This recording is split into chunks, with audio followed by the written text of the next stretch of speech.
my classroom. So most enamels are pretty straightforward, which is a really good thing. Most enamels are pretty friendly with silver, they're friendly with copper, they're friendly with gold, they're friendly with each other. But there are a few that are not friendly with silver in particular. And unfortunately, those colors that are silver sensitive often are just amazing colors. So we have to do certain things in order to make sure that we can tame those colors so that they're usable for us. There's a few little rules that we're going to use to help us to obtain the best results as we can with those silver sensitive colors. So the one that we're going to be talking about today is a Hirosawa Purple. It's H-28A. And it is just amazing. In the 50 years that I've been enameling, when I first did a test of this color 3.5 years ago, I couldn't believe it because I had never seen a color like this. So this H-28A, if you can see on this test, the top half of it is this really extraordinary purple color. And the bottom half of it is like poop colored. It's really, well, it might be okay for a brown if you were looking for a brown, except for the fact that if you fired this several times, then it would get cloudier and muddier, and it wouldn't stay this nice clear brown that it has right now. So the difference between the top and the bottom part of this tile is that the brown area is this H-28A fired directly on silver. The top part of this is H-28A fired on top of G110 flux.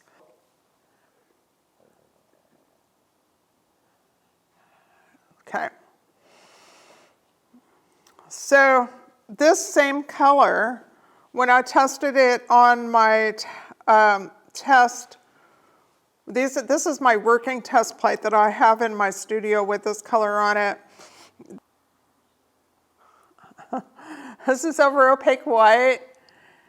This is over copper over flux.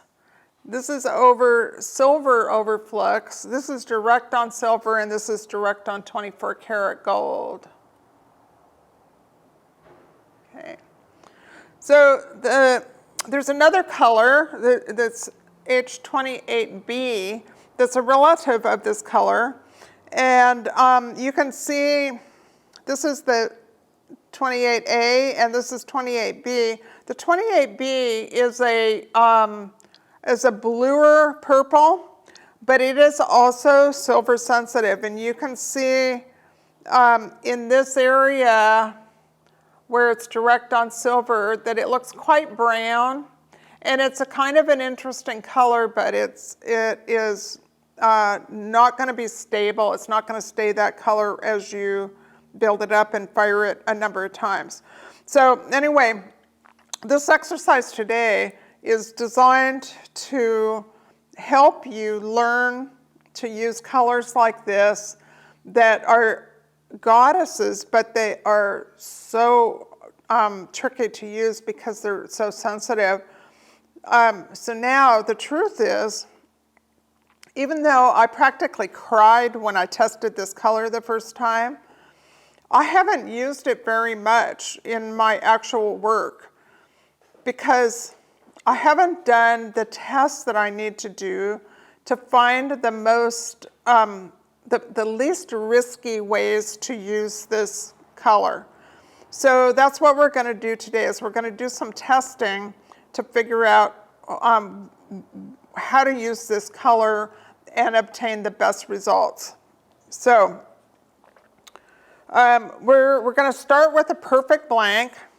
If you're not familiar with the mini workshop that's called the Perfect Silver Blank, it's free, and it's what you need to get a blank that looks like this. This has a layer of G110 flux on it, but you can see how incredibly perfectly clear that flux is on this blank.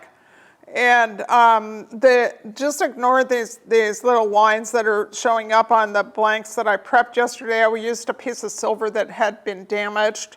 I'm just trying to get some mileage out of this piece of silver. So, okay, so now I've bent some wires for this. And in deference to the people that most of my students use silver wire, so being as this is a silver sensitive color, I bent silver wires on this area to so that we could compare how this color does up against gold to how it does up against silver. And with areas that are as big as this, the probability is that we're going to get enough of the color to really be beautiful next to that silver wire. You'll get some discoloration around the wire, but the majority of the cell is going to be this beautiful purple color. So okay, so let's get started with this. These two cells on the bottom here, I'm going to leave blank. They have a very thin layer of G110, and in the next two cells, I'm going to get some different glasses on here.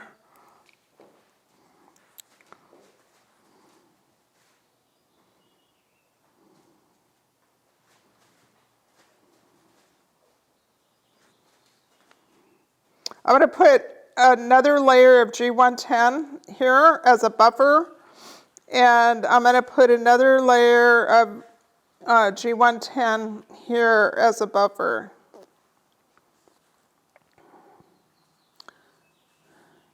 So primarily we're going to be testing the H-28A, but I'm going to do a couple of cells with the H-28B in it. So I'm going to take this cell and I'm going to put a little bit of G110 on the top of the cell and leave the bottom of the cell bare. It's not really bare, it's got a very thin layer of G110 there.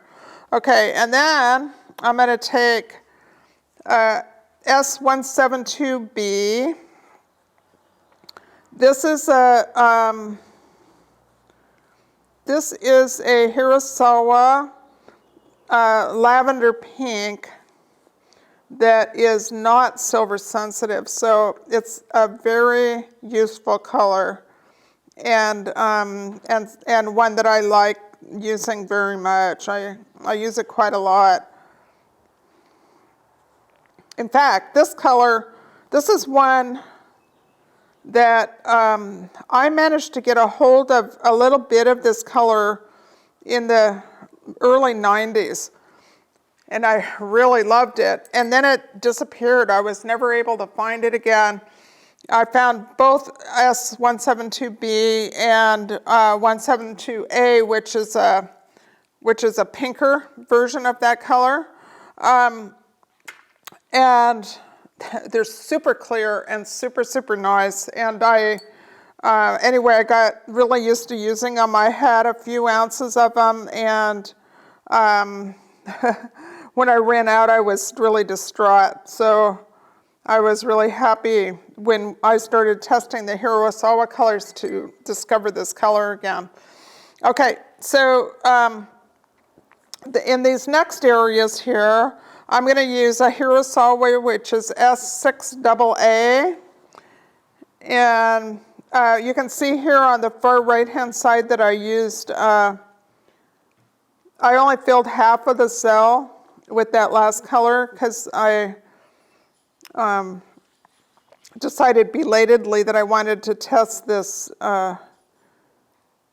H-28B over there and see what we had with that one too. Okay, so you might ask why I chose these colors to test these purples on top of. Most of the time when somebody talks about a buffer coat underneath a sensitive color, they're talking about flux, but I don't always use flux. A lot of times I'll use a color instead of flux so that I can develop some tonal changes, some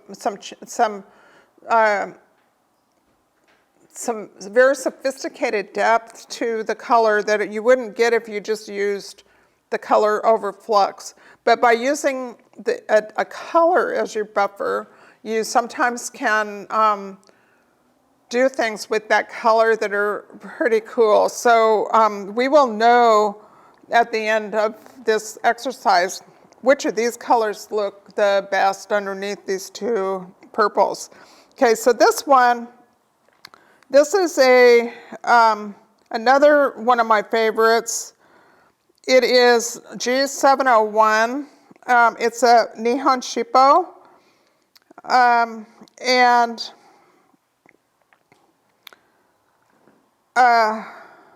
it is also one that was not available for a really long time.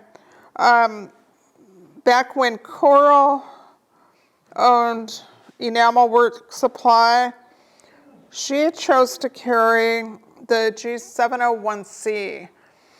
And I had some experience with the G701 from the 90s. Another color I really liked, but then it became unavailable. And so I was delighted when Mac started carrying the Nihon Shippos to discover that this 701 was still available. I'm not crazy about the 701C because it has a tendency to be a little cloudy. And the 701 is really clear. Okay, so now I'm going to dry this and fire it.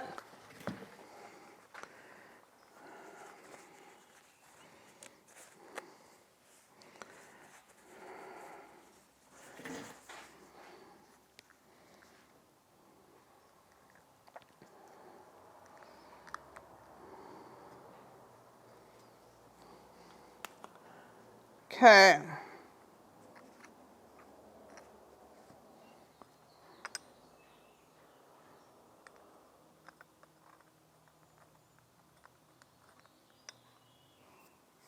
All right, I'm going to go fire this at 1400 degrees for 2 minutes. I'll meet you right back here.